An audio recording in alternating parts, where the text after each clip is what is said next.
కాదు, ప్రతిదీ బాగానే ఉంటది. ఇప్పుడే కాదు, చిన్నప్పటి నుంచి కూడా ఆయన లీడరే. చదువుకునే రోజుల్లో మన ఊరు నుంచి మనం పెరుమల వెళ్తాం హై స్కూల్ చదువుకోవడానికి.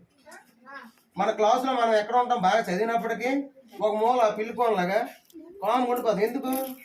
మంది ఊరు కాదు కదా అని చిన్న ఒక భయం, బిడియం, సిగ్గు. కానీ ఇతను అలా కాదు. సీతారాంపురం అంటే ఆ ఊరు నుంచి నెమలం హై స్కూల్కి వెళ్ళి అక్కడ ఎస్పీఎల్గా పోటీ చేశారు. అప్పట్లో పోటీలు ఉండేవి. హై స్కూల్ లీడర్ అనమాట.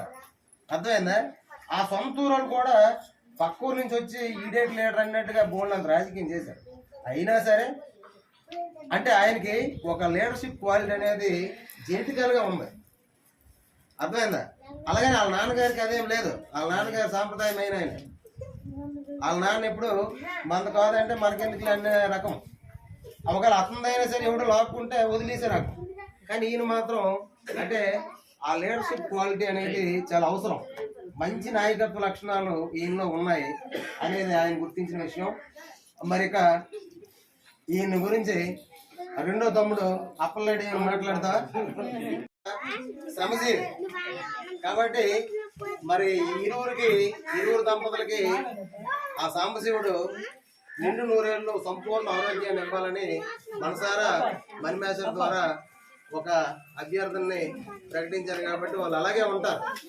ఎందుకంటే పని చేయకపోతే లేనుకోని అనారోగ్యాలుగా పని చేయడానికి రావు. అర్థమైందా? అయితే ఇప్పుడు నెక్స్ట్ మనకి ఆయన కంటే ముందు, ఆయనతో పాటు వచ్చి ఆయన కంటే ముందు రిటైర్ అయినటువంటి మన సత్యనారాయణ మేషర్. ఎవరు? నల్ల సత్యనారాయణ మేషర్ని ఈరోజు ఇక్కడ అతిథిగా వచ్చారు. కాబట్టి ఆయన మేషర్ని ఉద్దేశించి కొన్ని విషయాలు చెప్పాలని కోరుతున్నాం.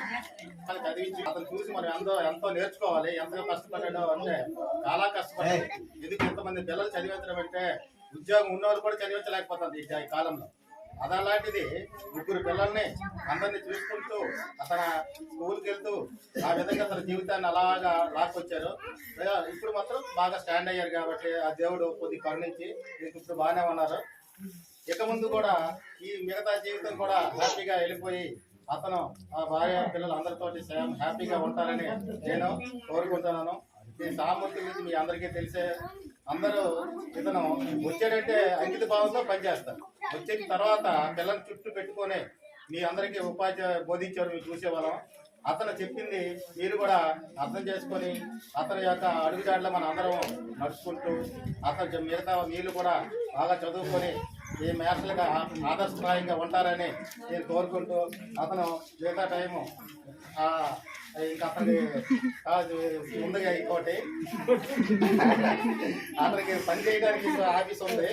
ఆ ఆఫీసులో అతను శాసన అలాగా హ్యాపీగా వెళ్ళిపోవాలని నేను కోరుకుంటున్నాను. ఈ అవకాశం ఇచ్చిన హెచ్ఎం గారికి అందరికీ స్టాఫ్ అందరికీ ధన్యవాదాలు.